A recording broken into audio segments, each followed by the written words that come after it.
Okay, let us all welcome Dr. Jacob Matherne from IIS, Princeton. And he is really going to talk about cluster algebras, the main theme of our school. Okay, thank you. Thanks to the organizers. I've been to India now. This is my 4th time, but I haven't been to Bangalore. So I'm enjoying my time here.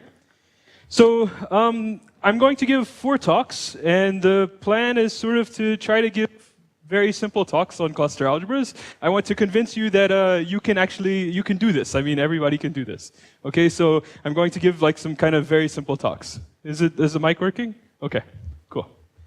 So first I want to, so I'll write my name and my email in case you want to ask me questions about cluster algebras. Feel free to email me.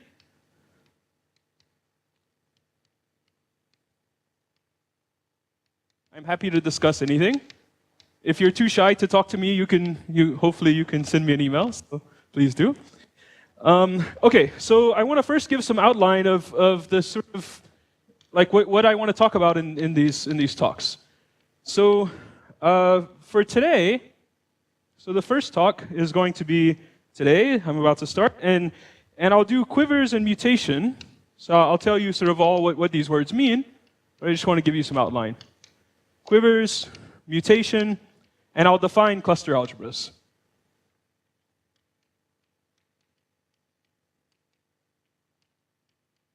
Is this visible for everyone? Is this good enough? A little bit larger? Okay. Big circle. Okay, tomorrow I want to talk about, let's see, finite type cluster algebras. I'll try to, if it gets small again, tell me.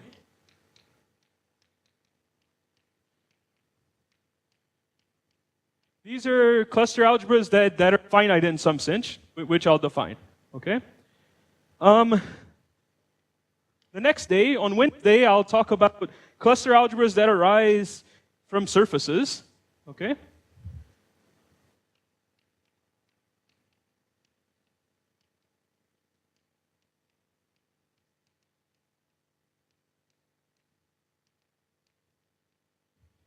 And then I think I talk on Monday of next week.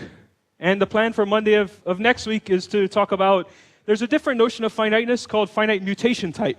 And I want to classify the finite mutation type cluster algebras. Okay?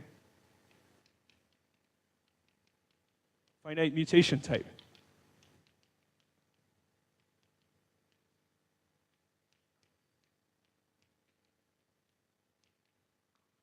Okay. So good. So let's start with number 1. Okay, so the idea of what a cluster algebra is I start with some combinatorial data, and I somehow produce an algebra out of that data. So the idea is I start with a quiver together with some formal variables or functions, and then I do some combinatorial process called mutation, and I do a bunch of these different mutations. I do them in all possible ways that I can, and out comes algebra, which will be called the cluster algebra.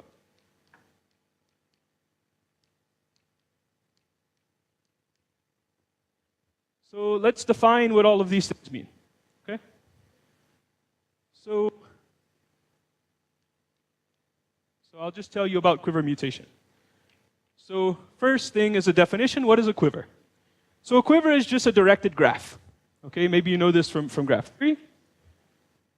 So a quiver is a finite. For me, it's going to be finite, meaning there are a finite number of vertices and a finite number of edges. So it's a finite-oriented graph.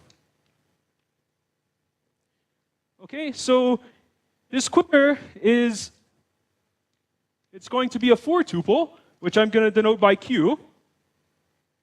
And it's going to be a set of vertices, a set of arrows, and then a source and target function that tell me what's the beginning and what's the end of my arrow. Okay? So Q0 is a set of vertices. Q1, and I'll draw a picture in a second, is a set of arrows. And this S and T are source and target functions. Okay, so this is a source function.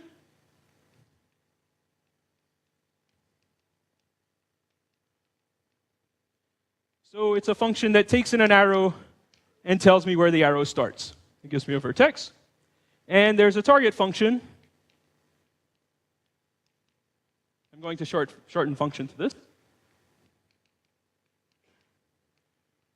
And it just tells me where the arrow ends. Okay? So here's an example. Okay, and by the way, if you have any questions, let me know. So I'll draw my vertices as little circles.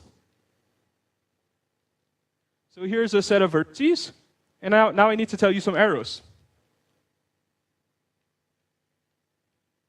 So by the way, multiple arrows in the same direction are okay. That's fine. Okay. So this is an example of a quiver. I gave you some vertices and arrows. But I want to, for everything that I'm going to say, I want to add an additional restriction to this definition, where I don't want to allow loops, and I don't want to allow 2 cycles. Okay? So in this definition of a quiver, I want no loops. And by that I mean an arrow that begins and ends at the same vertex. I don't want this. And I also want no 2 cycles. So meaning something that looks like this, 2 arrows going in opposite directions. I don't want this. So I can have as many arrows as I want in the same direction, but I don't want them in opposite directions. Okay. Clear? Okay, so now I want to define some process called mutation on these quivers. Okay, so it's some combinatorial procedure that takes in one of these quivers, and you have to specify a vertex in that quiver, and it outputs a new quiver. Okay? So mutation. So I'll write it as mu sub k. K is going to be the vertex that I'm mutating at. Of q, this is the quiver. So this is mutation of the quiver q at vertex k. Okay. So mutation is a local property. It only affects the quiver sort of near the vertex that you're mutating at. Okay? So let me tell you what it is. So first, we're mutating at this vertex k, so I reverse all arrows that touch k. Okay? So I reverse all arrows with source or target at k. Okay?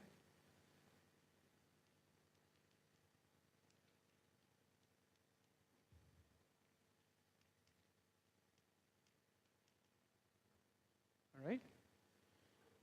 So next, and I'll show you an example of this. I just want to write down the rules. So next, for every subquiver,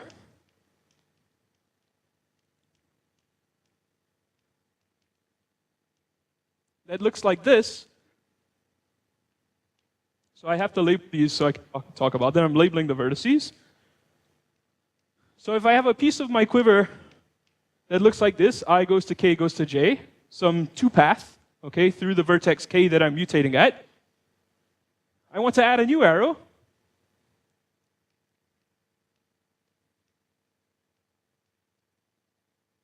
That goes from j to I. Okay, so I want to complete this triangle. Okay? So I add a new arrow like this. So I like to call this completing triangles.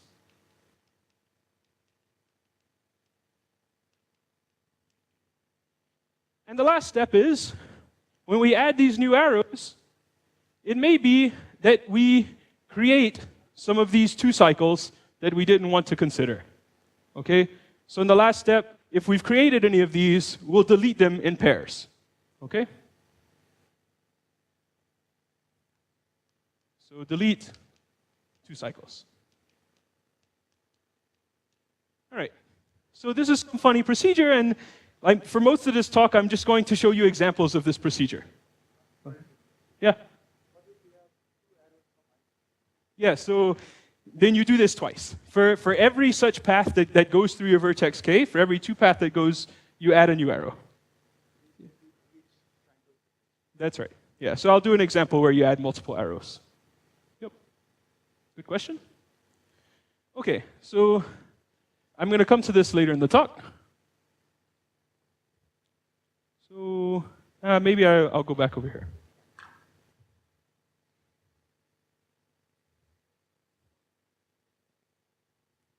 I'm not talking about Quiver's relation. No.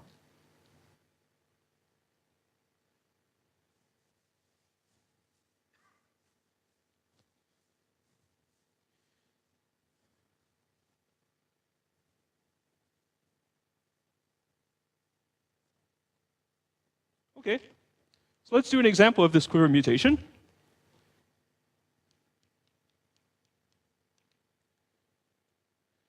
So I'll take this one again, and I want to mutate it. So let me redraw it.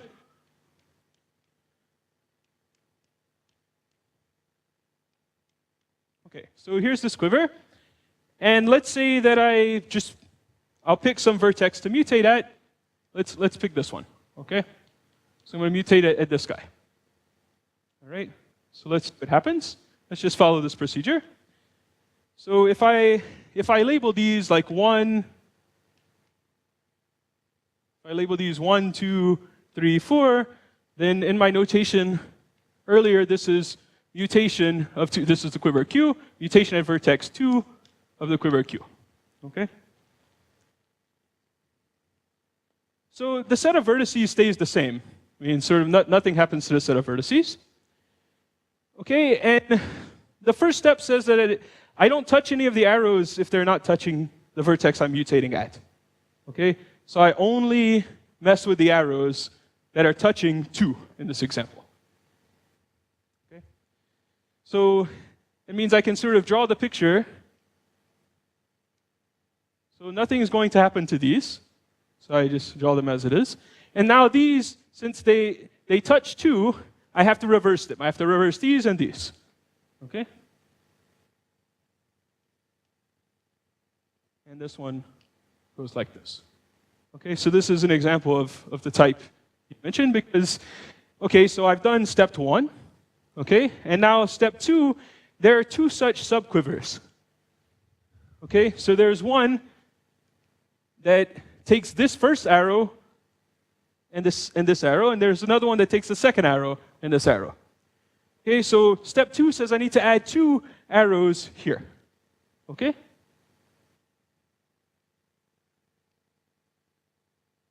that okay? Because I have 2 such paths going through this vertex. Okay, and now the last step says, well, we didn't want to have these 2 cycles. Yeah? Yeah, what is a subquiver? Yeah, so that's a good question. So subquiver, I believe, is it's an oriented subgraph. So you pick some vertices, and it's all the arrows that are between those vertices. Yeah.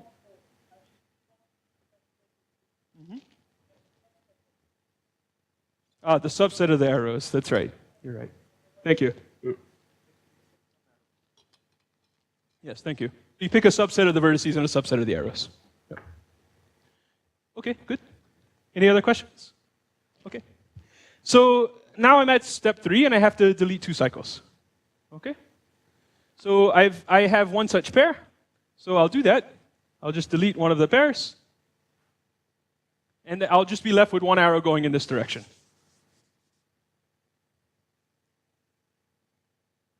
Okay? So this is mutation at this vertex. Okay? And these are still the same vertices as before. Okay. So I want to first observe something. And I encourage you to, I won't do it on the board, but I encourage you to try this. So, I mean, what happens if I take this quiver and then mutate at the same vertex that I just mutated at?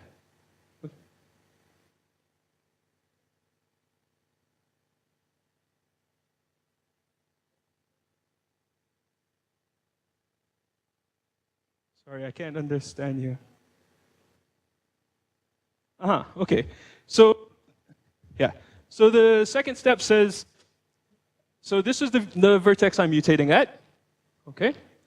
So I look at all of the two paths that go through. Two path means contains two arrows. Okay. So I want to look at all of the quivers that have one going into my vertex and like an arrow going in and an arrow going out. Okay. So I look at all combinations like that. For each such combination, I add a new arrow. Okay. So here I can take this first arrow and this one, and I add a new arrow. And then I take the second arrow and this one and add a new arrow for that. So that's why I added two. Okay. Is that clear? Okay. So good. So as I was saying, if you mutate at vertex 2, what happens? So you should try on your papers, and yeah, I see some people saying this. So this means that you get back here. Okay. So this is a general thing that you can try to prove, and I'm playing with the idea of maybe in the fourth lecture, I might not do this and just do exercises, where we'll see how it goes. Okay, depending on how you guys feel. Okay, but an exercise would be if you mutate here, you get back here, and in general, mutation is an involution, and you can prove this. Okay, if you mutate at the same vertex twice, you get back to where you started. Okay. So.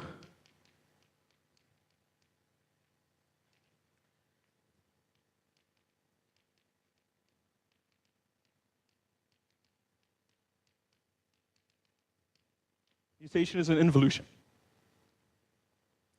Okay. So in general, if I give you two quivers on the same set of vertices, you might imagine, I mean, I haven't done many examples yet, but you might imagine that it's hard to tell whether whether you can start at one quiver, do some mutations, and get to the other quiver. It's kind of like it's not an easy process to visualize. So actually, this is kind of a hard question. If I have two quivers, how do I know if they're mutation equivalent to each other? So these two quivers they're mutation equivalent to each other. And even more generally, two quivers are called mutation equivalent if there's a sequence of mutations that gets one to the other. Okay? So these two are called mutation equivalent. If you can do some sequence of mutations and get from one to the other.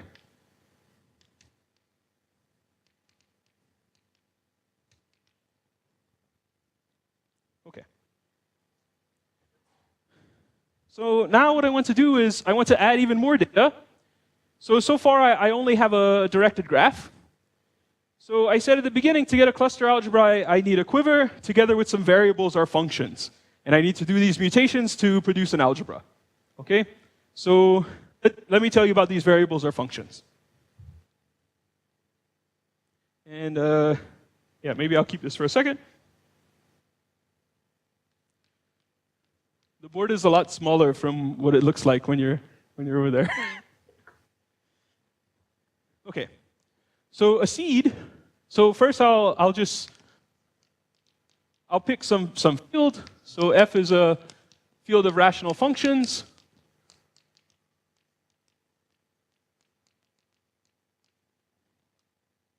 In n independent variables.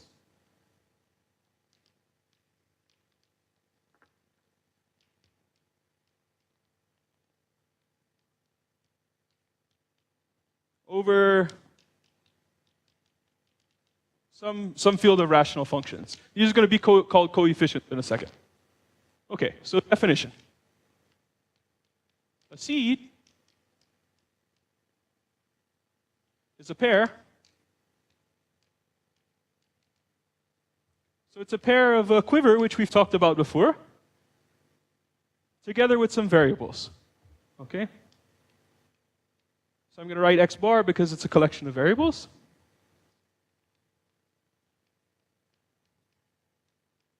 And I'm going to have n of them, which I'm going to call mutable variables.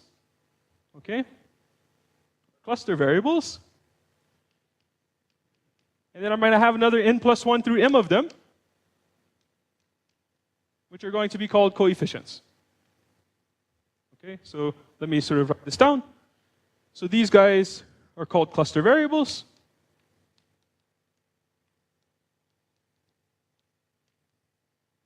these guys are called coefficients.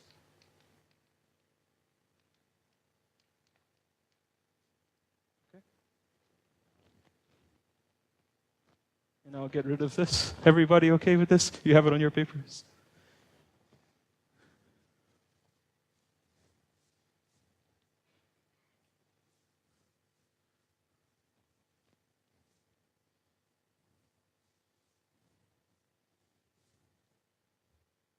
So this quiver has m many vertices.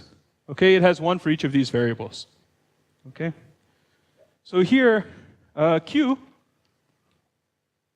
is a quiver with vertices 1 through m. Okay? So these vertices, just like these variables, they have a different name, the first n of them, and the rest of them. Okay? So these first n, these are called mutable vertices. Mutable means we're allowed to do this mutation operation on those vertices. But we're not allowed to mutate at these other ones. Okay? So these are called mutable vertices. And since we're not allowed to mutate at these, they're often called frozen vertices.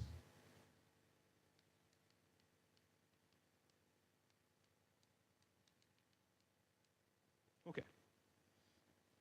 So that's what Q is.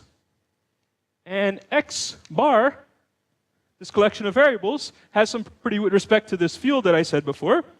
So X bar is a free generating set.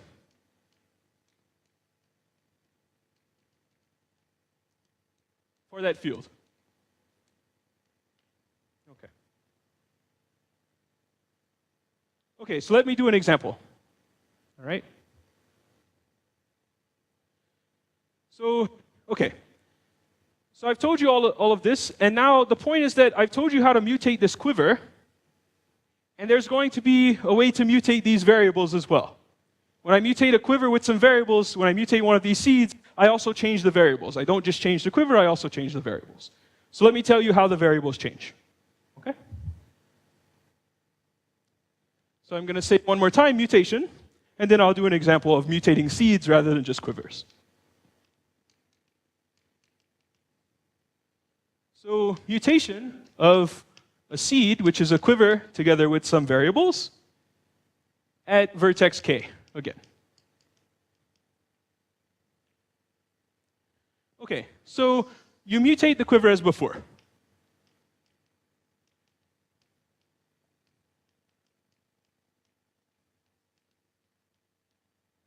Just do the same thing as before. And now, how does the seed change? How do these cluster variables change? Okay, so I replace these variables that I have with a new collection of variables. I'll call it x bar prime. And this new collection of variables only changes in one location. Okay, it only changes at the vertex k that we're mutating at. All the others stay the same. So I change exactly one of these variables.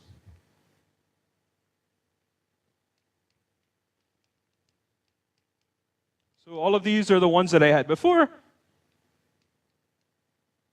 So xk gets changed to some xk prime, which I'll define in 1 second. And then all of the remaining ones are the same.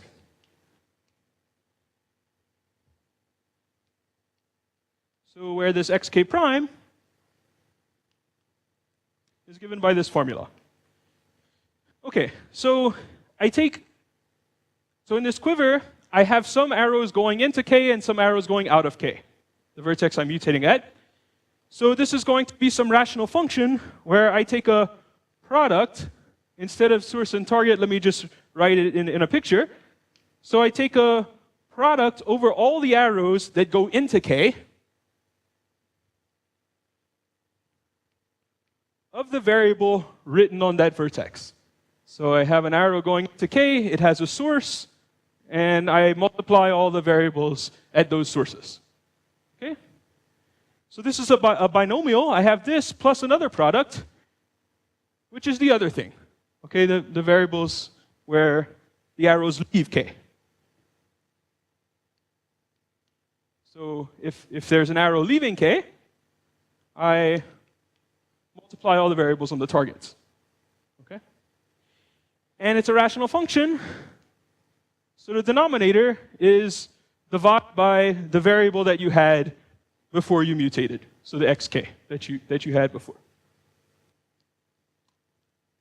Okay, so that's xk. Right, so let's see an example.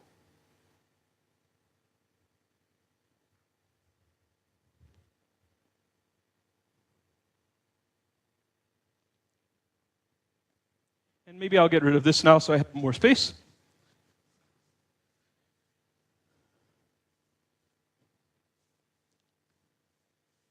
So I want to do sort of the simplest example in cluster algebras.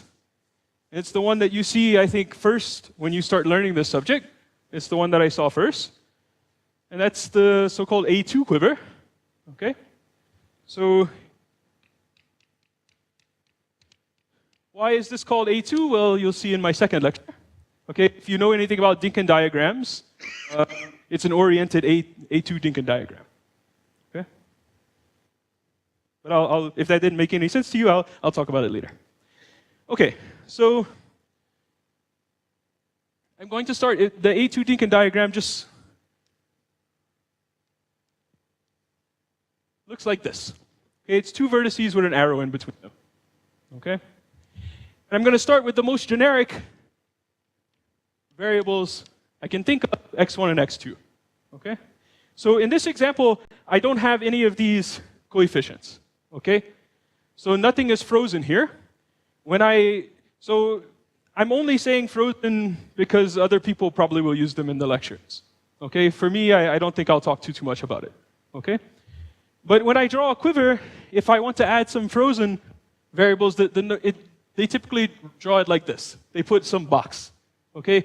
Box means like, and you can have some arrows connecting to your mutable ones, and you're not allowed to mutate at the boxes. Those are like the frozen ones in this definition. Okay? But in this example, I'm not going to have any frozens. Okay. So good. So this is just labeling the vertices 1 and 2. Okay, so first, you can choose any vertex you want to mutate at. Let's mutate first at 1. Okay? So I'm going to mutate at 1. And I'm mutating the seed, so I'm going to change the quiver, and I'm going to change the cluster. So these are often called clusters, the collection of variables that you have inside of a seed. Okay, okay, so first I do this quiver mutation. And here, you can run through the process. So I'm mutating at 1. I reverse all the arrows that touch 1. So this arrow is going to flip. Okay? So this arrow flips. And then 2 and 3 don't apply. There are no such two paths, and there are no two cycles to cancel. Okay? So the mutation is very simple in this case. Okay? So now let's talk about, we haven't done yet an example of changing these variables. Okay? So to change these variables, all the ones that I'm not mutating at just remain the same, so nothing is going to happen to x2. Okay? And maybe I need to make this bigger. I'm going to have some rational function here. Okay, so let's try to figure out what this is. This says that I have to take the product of all the variables coming into my vertex plus the product of all the variables that are going out divided by the old one. Okay? Product going in, product plus product going out, divided by the old one. So the only thing that's coming in is x2, and there's nothing going out, right? So an empty product is 1 in this case. So the most common mistake is like just to write x2 here, but the empty product you have to write 1. Okay? So product of things coming in is x2, product of things going out is empty, so it's 1. Divided by the old thing, the old variable was x1. Okay? Is it okay for everybody? Okay. So now I'm going to continue this. And I want to show you the whole picture. It's kind of like a very beautiful example. And the whole picture, it ends very quickly, okay? So it's not so painful. So now, as I said, if I mutate at 1 again, we convinced ourselves that we get back here. In fact, even more so, earlier I said mutation is an involution for the quiver. It's also an involution if you consider this more general mutation where you also mutate the variables. You get the same variable again. Okay? So if you mutate back here, you actually get the same quiver with the same variables. Okay? So the only interesting mutation is this one. Okay? 1 gets me back over here. So I'm going to mutate it 2. Okay? And I won't write all of this. I'll just write mu2. Okay? So what happens? So, okay, I do the mutation of the quiver, which just amounts to switching the arrow in this case, because it's a very simple example. The variable on the first vertex does not get changed. We only change the variable that is on the one we're mutating at. And now, well, what is it, right? So let's try to follow this formula. So it's going to be over x2. That's all we know so far, right? So let's do some scratch work. It's going to be over x2, right? That's the old variable. And there's this one coming in and nothing going out, okay? So one of the products is going to be empty, and the other one is going to be 1 plus x2 over x1. All right? And if you do some algebra, what this simplifies to is 1 plus x1 plus x2 over x1, x2. Okay? Good. So let me do this a couple more times. So I'm going to mutate at 1 again, because mutating at 2 does nothing. So I'll just do this quickly now, because maybe you get the idea.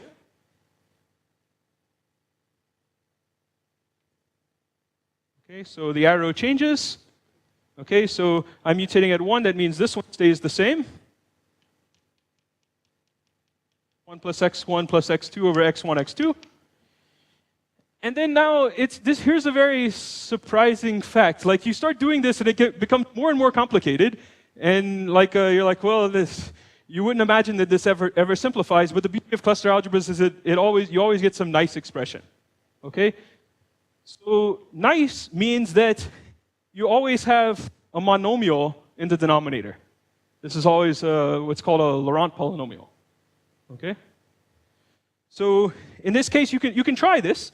You can try this out, and it's going to be a big mess. But in the end, it becomes quite beautiful. You get this.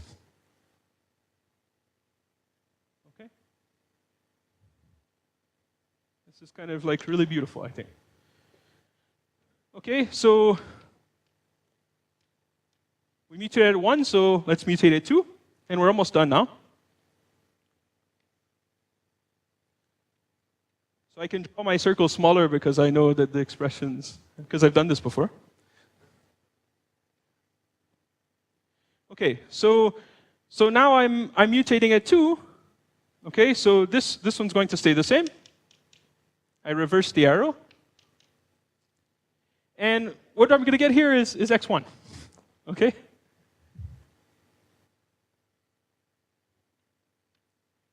And if I mutate at 1, I more or less get back to the same picture,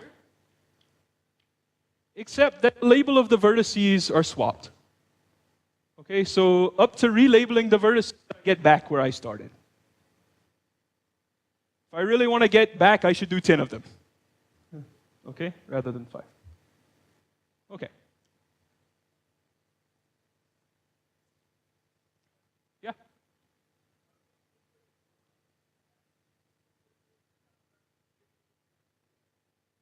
Frozen means you're not allowed to mutate at it. You just cannot, like when I say mutation, I mutate at a particular vertex, and if that vertex is a box, if it's a frozen vertex, I'm not allowed to mutate there. This is given to you. Yeah, so in fact, I mean, various people will talk about varieties that occur in algebraic geometry or in representation theory that people are interested in because they do algebraic geometry or representation theory that happen to have some cluster structure. And there the quiver is given to you. Okay, like it comes from the structure of that variety. So here, I mean, yeah, maybe it seems a bit unmotivated because I'm just giving you a definition, but soon the hope is that lots of people will give you examples of cluster algebras that occur in nature. Okay, and then there the quiver is prescribed to you because it determines the cluster structure on that variety.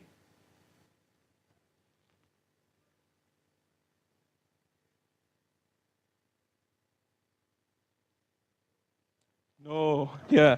So this is okay. So this is kind of like the point of my lecture. So finite type cluster algebras are the ones where you have a finite number of cluster variables. So all of these are called cluster variables. I get 5 in this case. Five different cluster variables. Finite type cluster algebras are the ones that's a finite number. It's certainly not all yeah. So there's a classification of these, which I'll talk about. And then there's another notion called finite mutation type, which is kind of, I think, what you meant the first time. Finite mutation type means that there's a, I mean, like, well, maybe, I don't know. So there's a finite number of quivers.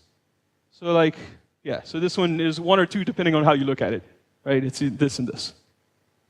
Okay, so there are 2 types of finiteness, and this is kind of where I want to go. Like, how do I tell whether it is or isn't? Yeah, so it's very surprising because there's no reason that this should just stop, right? It's kind of, the functions are very complicated. Okay.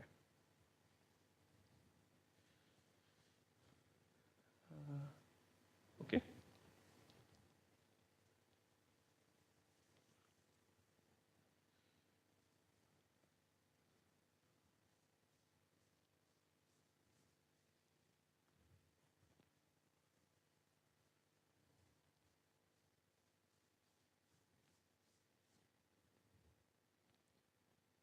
Okay, so just to give you another word, so I could make a graph like the one I've drawn, where I just compress all of this information into a single vertex. Okay, so this entire seed, and this entire seed, and this entire seed, all of these seeds I just write as a vertex. So when I draw a graph, I get a pentagon. Okay, so this is called the exchange graph. Okay, so the exchange graph has a vertex for every seed and an edge for every mutation. Okay, so exchange graph.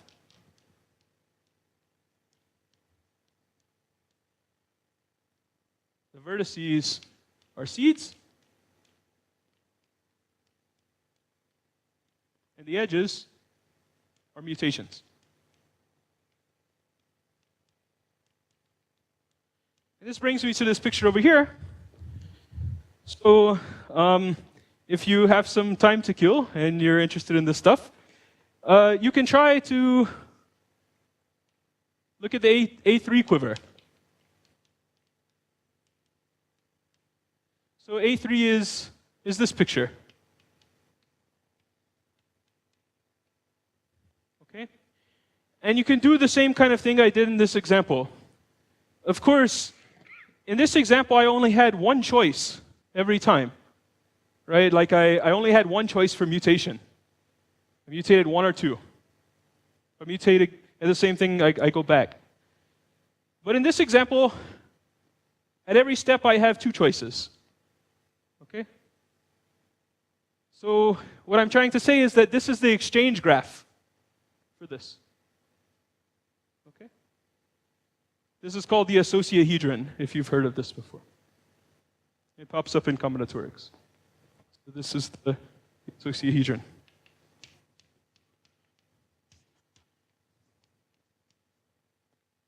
Okay.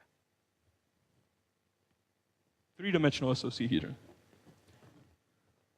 So, just to tell you some numbers in case you actually want to do this. So there are 14 vertices here. So there are 14 seeds. And the number of cluster variables, like here, the number of seeds and cluster variables were equal. Okay, they were both 5. And here it's not the case. So the number of cluster variables is 9.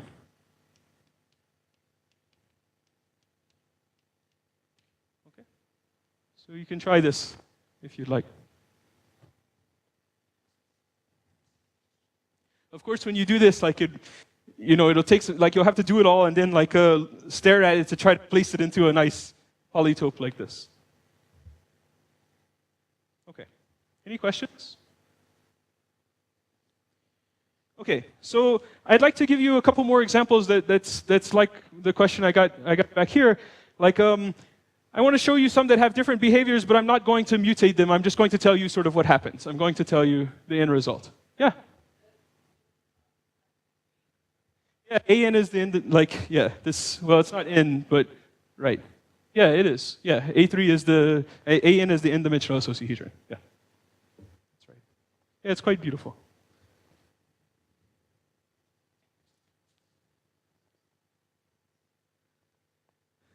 Yeah, okay, yeah. Yeah, good question. Yeah, what's the answer to this? Yeah, right. I mean, like all of these seeds have some common cluster variable. Yeah. I didn't know if you were looking for something. Yeah. Okay. So here's like a list of sort of exercises, because I'm just going to tell you the answer. So I want to give you some examples of quivers that pop up a lot in this theory of cluster algebras. So one is called the Markov quiver. And this one, so I have 3 vertices. And I have 2 arrows, 2 arrows, 2 arrows going along in a cycle. Okay?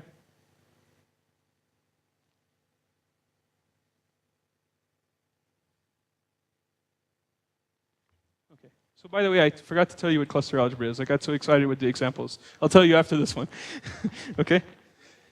So here, if you mutate around, there's a finite number of quivers. In fact, there's just this one. Okay? You don't get any other quivers.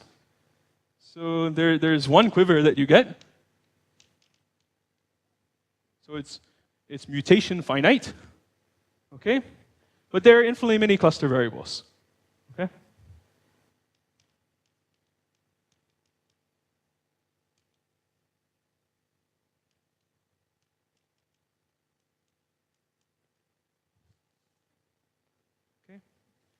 And in fact, I mean, if I take a quiver just a little bit more complicated, you might think like, oh, this has 3 vertices. That's the reason it's quite bad. But if I take, this one's called the 2-Kronecker quiver.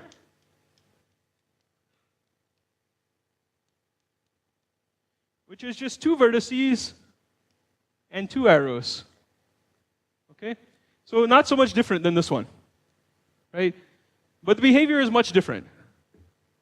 For this one, you only have this quiver in the reverse. Okay, the quivers look the same as this one, but you have infinitely many cluster variables.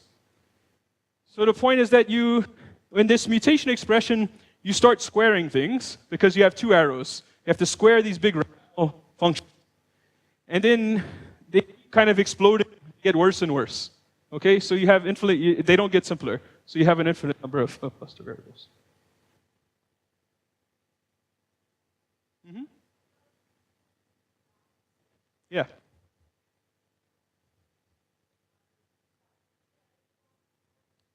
Yeah. Yeah, so actually what you get if you mutate this at 1, is you get this picture where this is 1 and this is 2. So they're the same up to relabeling the vertices. Yeah. But that's a good observation. Yeah, like kind of like what did he do? Yeah, but you get here, but if you relabel the vertices, you get back. And if you want to actually get back, you should do 10 instead of 5. So we consider these things up to relabeling the vertices. Yep.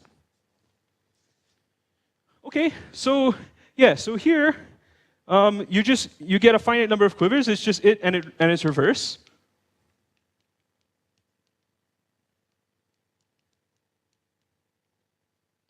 And again, you get infinitely many cluster variables.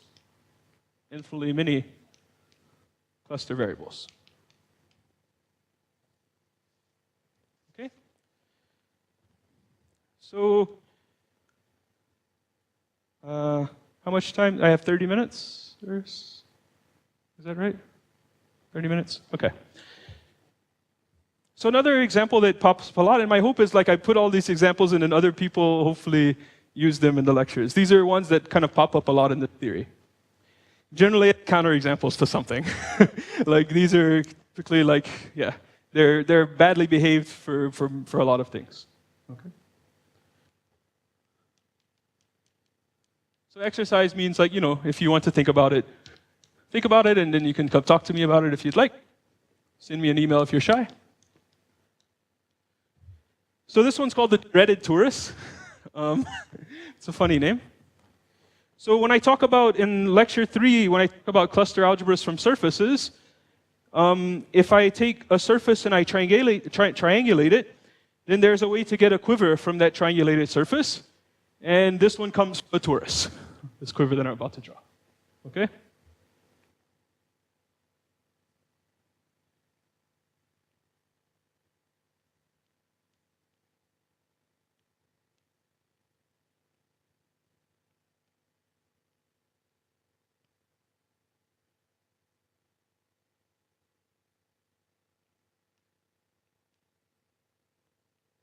Okay. So this is what it looks like. And I want to comment that, you know, maybe this one, and this one, it's maybe not too hard to notice that there's a finite number of quivers. This one, it's harder to see, but there is a finite number of quivers. Okay.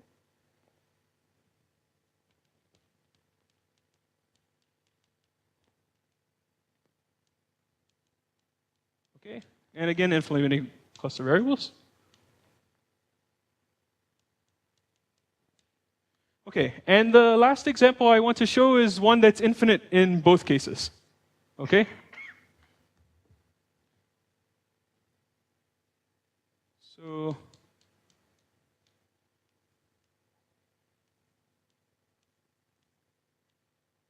again, not that bad. I don't know that this one has a name or not. I just picked it. So this one has an infinite number of quivers and an infinite number of cluster variables. Okay? So it's infinite, infinite.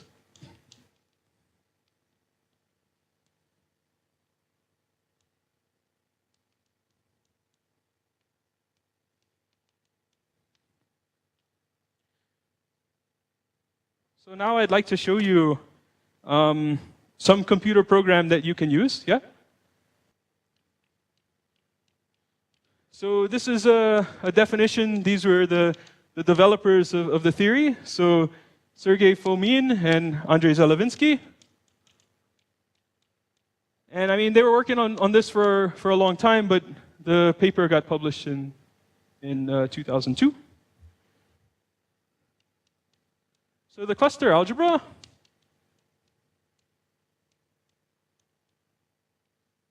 I'll write it as A sub Q, the cluster algebra associated to the quiver Q, is the, so remember I had these coefficients, these variables that go on the frozen vertices, everything after xn. Okay.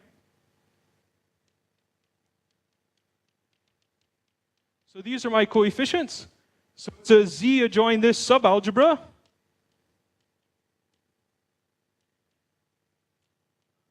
of the ambient field F that I mentioned before. This field of rational functions, generated by all the cluster variables that I get. Okay?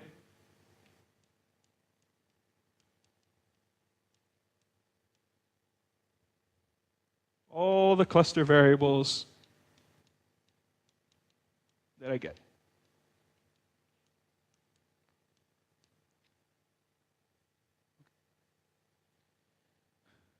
So elements of this algebra look like, I mean, it's a sub-algebra, so elements of this algebra look like monomials in the cluster variables. So linear combinations, integer linear combinations of monomials in the cluster variables with coefficients that look like this. So I want to show you this. So Bernard Keller will be here next week. I don't know when he arrives, but he'll be here next week, 16th. Okay, and he wrote this Java application to do Quiver mutation. So it's a really handy thing because, as you see, it can get painful doing by hand. Okay, it's good to know it, but you can use this Java applet. And by the way, I've been informed that it now works on the iPhone, so that's quite good. But you can go to this website. The way that I find this is I open Google and I write Keller Quiver mutation applet. So let's see if I'm successful. Keller Quiver mutation applet. And it's this link. Okay? So this link will take you here. And so here's the applet. And if you want to download it, you can go farther down the page and you can click download it here.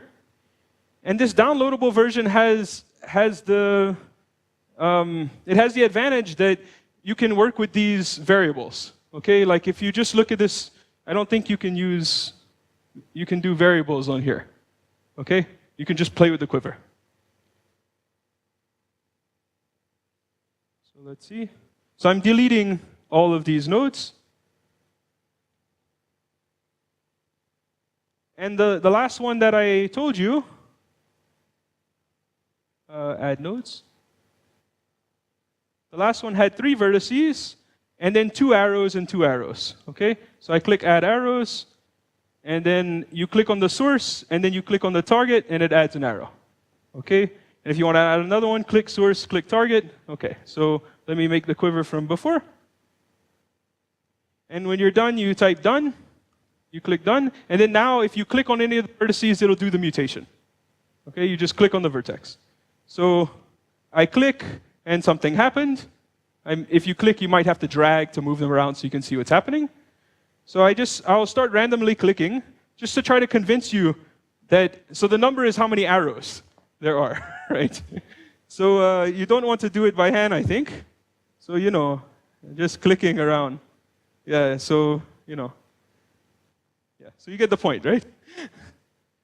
So they can behave quite badly. And if you download the application, then you can click on the top. There's a menu, and you can click. I think it's called Activate X variables, and then that will put these variables on each of these x1, x2, all the way to xn on each of the vertices, and it'll show a window. Like as you mutate, it'll tell you which variables you get. So you can actually see them getting more and more complicated. Okay, so I just wanted to show this because it's. And you can freeze things if you'd like. You can freeze a node. It becomes blue. Okay, so whatever. So it's frozen. It's very cold. Okay, any questions? All right. So let's see.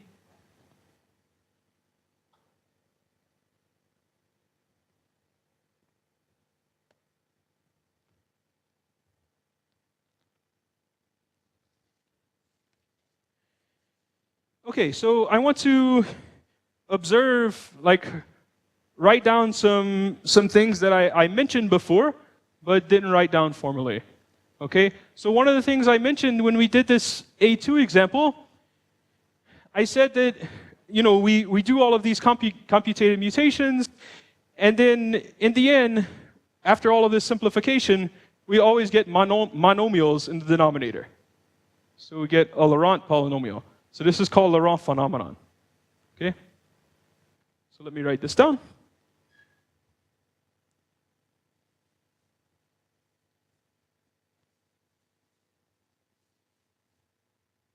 So here are some observations.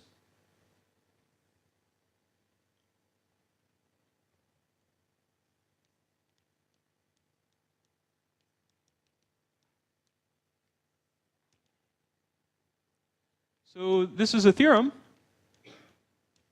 It's called the Laurent phenomenon.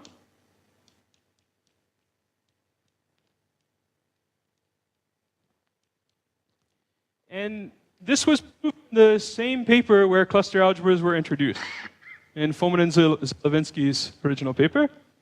So this is Fomin and Zelevinsky, 2002. So if you decide to look at some of these papers, first I think they're doing things in a lot of generality, so probably it's best to read a survey paper by Brent Keller or Lauren Williams or someone like this. But just to mention, there's a series of 4 papers, cluster 1, 2, 3, and 4, where they defined all of these things and proved a lot of their properties. Okay, so this is in cluster algebras 1. So this says that any cluster variable, so any of these variables that you get throughout your mutation,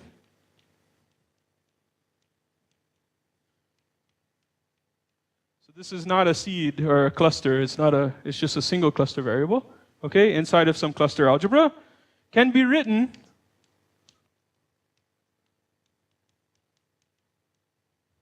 as a Laurent polynomial, meaning it has a monomial in the denominator. That's what Laurent polynomial means.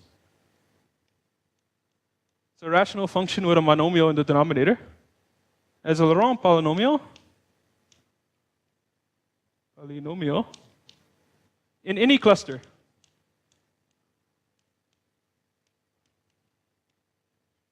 So inside any cluster.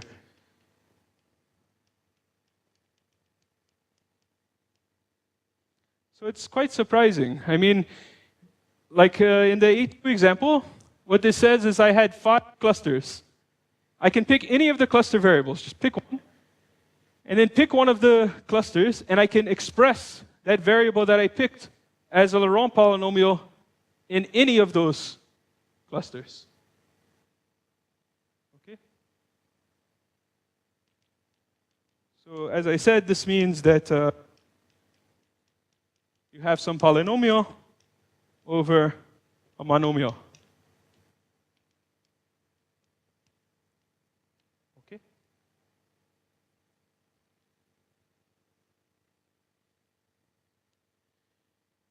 Okay?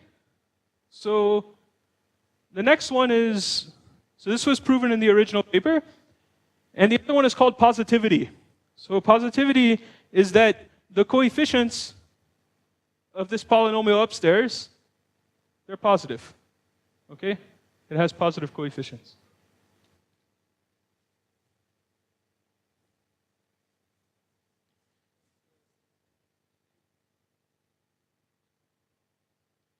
Okay, yeah, so I suppressed something because I didn't want it to make it too complicated. But yeah, so this f is inside the coefficients. So this f is all the way to m. Okay? Does that answer your question? Yeah. Yeah. So when I have coefficients, when I have these frozens, this is inside this, it's in the coefficient. Yeah, these are polynomials upstairs. Yeah. And you have Laurent polynomials downstairs in the original variables. That's right.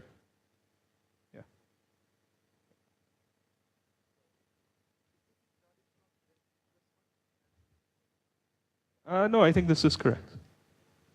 Yeah. Because you can still have some x1 through xn up here. Yeah.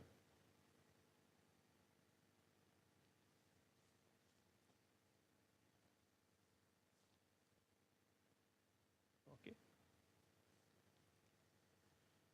And Positivity.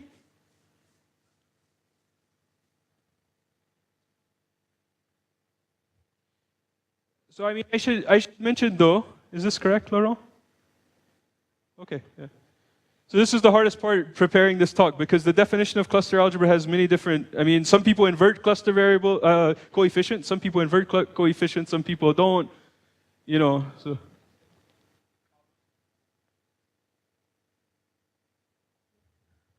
Right. So for me, no.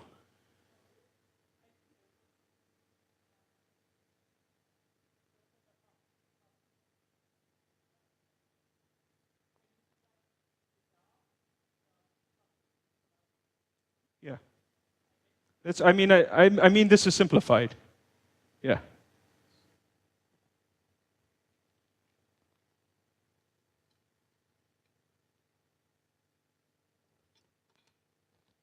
Okay. So I will continue. So positivity. So positivity was a conjecture in this original paper, and the proof of this theorem and this theorem is something like 13 years difference. Okay. So positivity is quite painful. And what it says is that this has positive coefficients. Okay? This F polynomial.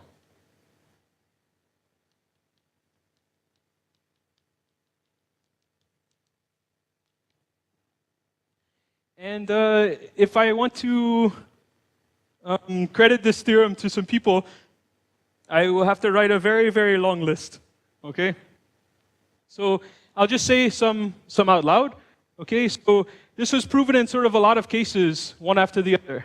And then in full generality, it was proven by Gross, Hacking, Kiel, and Kontsevich. Just, I think, this year, the paper was published.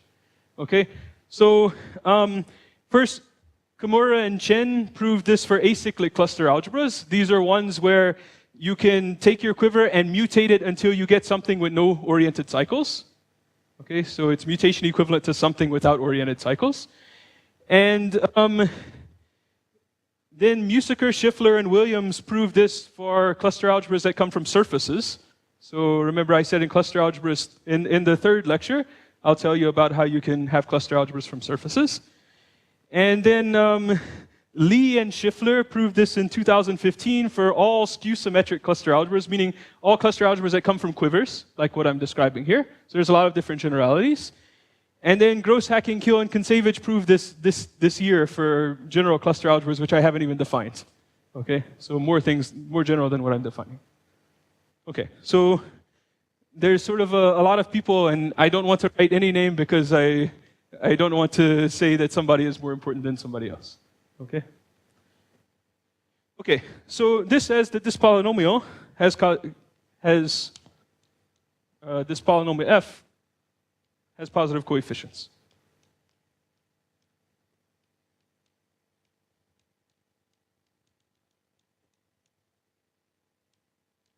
Okay.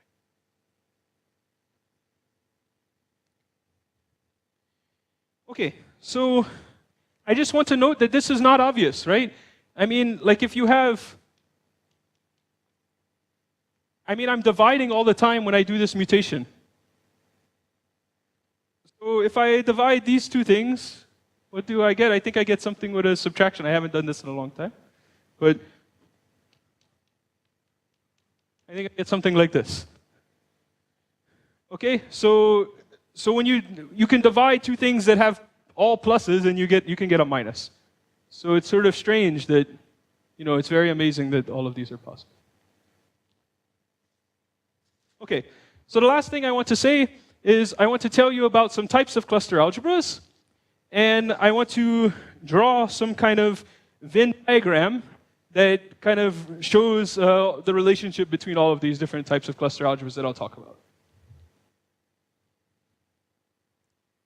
So here's a definition. It's a series of definitions. So a cluster algebra, A coming from some quiver, is finite type. And I've mentioned these before, but I just want to write them down. So it's finite type if the number of cluster variables is finite.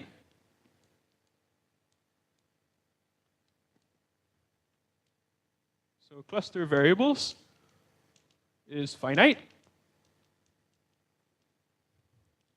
It's finite mutation type if you get a finite number of quivers.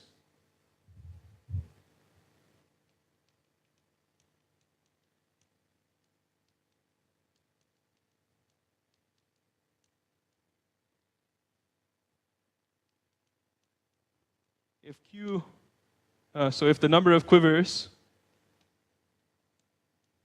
mutation equivalent to Q is finite,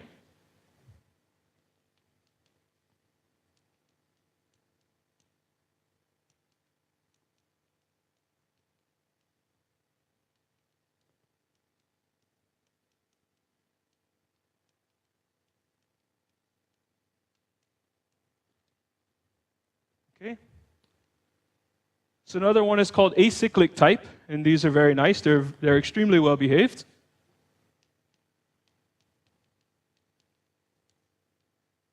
Acyclic type, if the quiver is mutation equivalent to some quiver with oriented cycles, okay? So if Q is mutation equivalent,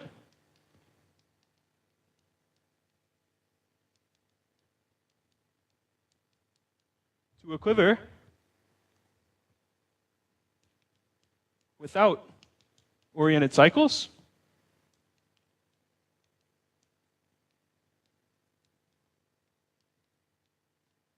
so oriented means, so here's, just to show you a picture, so here's an example of an oriented cycle, and if I change the direction of one of these arrows, that's a cycle that's not oriented, okay?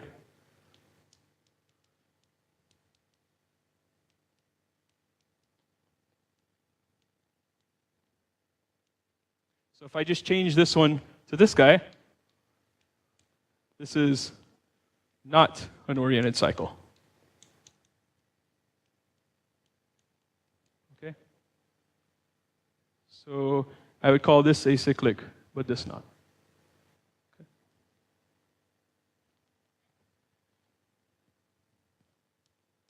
And surface type, which I'll tell you about in the third lecture. So surface type says, well, I haven't defined most of these terms yet, but if Q comes from, I'll tell you what that means later, comes from a triangulation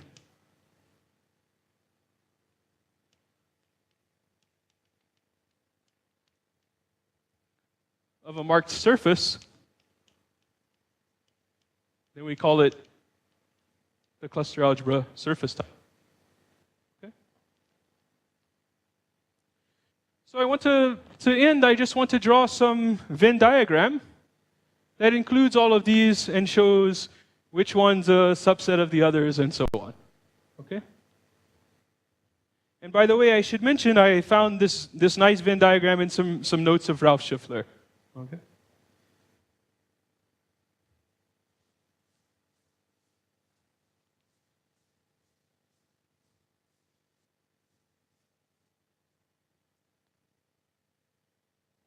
So you can take a look at the examples that I did. I did a whole slew of examples, and just think about I've sort of showed examples of a lot of these.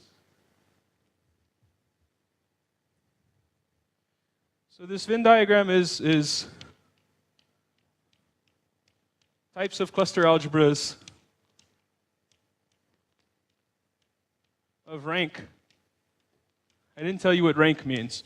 So rank is the number of mutable vertices that you have inside of a seed. Okay, like A2 has rank 2.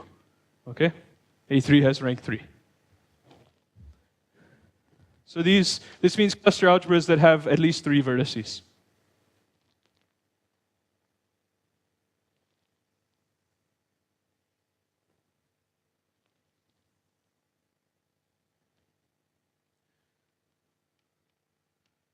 So some collection of them are acyclic.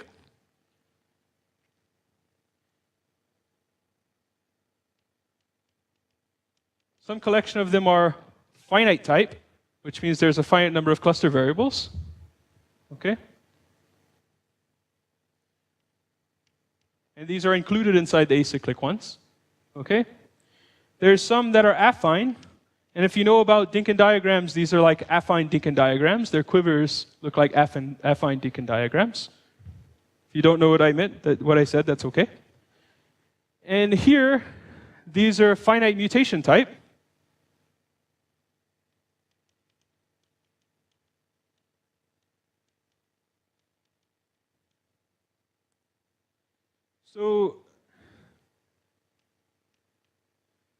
So all except 11 of these finite mutation type ones come from surfaces.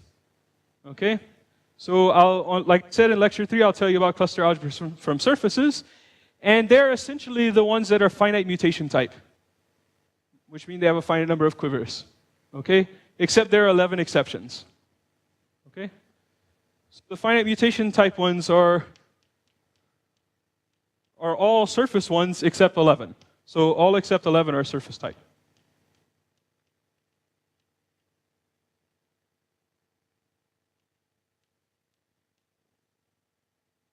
Okay, and so now maybe I'll tell you these 11. I'll just draw them here. So there's 3 that are finite and acyclic out of these 11. So these are called E6, E7, and E8. Again, if you know the Dinkin diagrams, they're E6, E7, E8 Dinkin diagrams. There are 3 that are affine, come from affine Dinkin diagrams of type E. So E6, E7, E8, affine. And then there are other ones. So there are 3 that are extended affine type E Dinkin diagrams. E6, E7, E8, and this is written with a 1, 1. This is just notation. And okay, so all of these are sort of Dinkin diagram type things. They're, finite Dinkin diagrams or affine ones or extended affine ones. And then there are 2 others that never appeared before. They don't have any Dinkin type classification. They just appear in the theory of cluster algebras. Okay? So these are called X6 and X7. And again, they're not a Dinkin type thing. Okay? So I guess I'm out of time, and my plan is to sort of tell you more about this, describe this finite type, these finite type ones, tell you about these finite mutation type ones, and that'll take us through the theory of cluster algebras for surfaces. Okay, thanks. Oh, sorry. Can I draw it? Right now, I cannot. Yeah. I didn't prepare that. Yeah, I didn't know it off the top of my head. Yeah. But I will. I will draw it in one of these lectures. Okay, so thanks.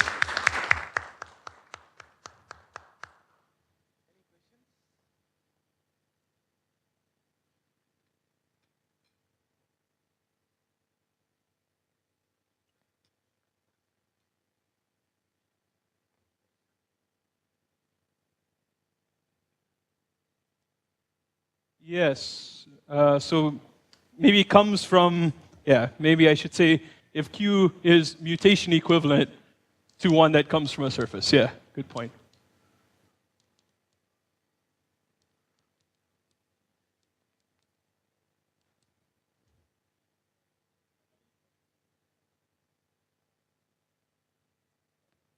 Yeah, I think it doesn't matter actually. Yeah, it doesn't matter. They all come from triangulations of a surface. Like you can't mutate out of a surface. Yeah, that's right. I mean, you flip triangle. Yeah. So that's a good point. No, that's okay. Yeah. Any other questions?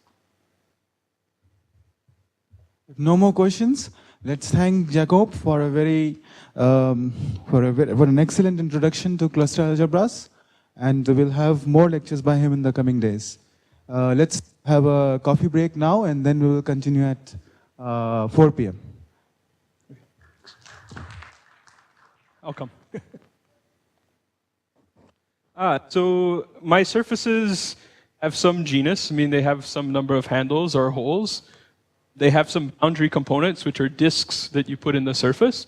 And marked points means I put some vertices on these boundary components.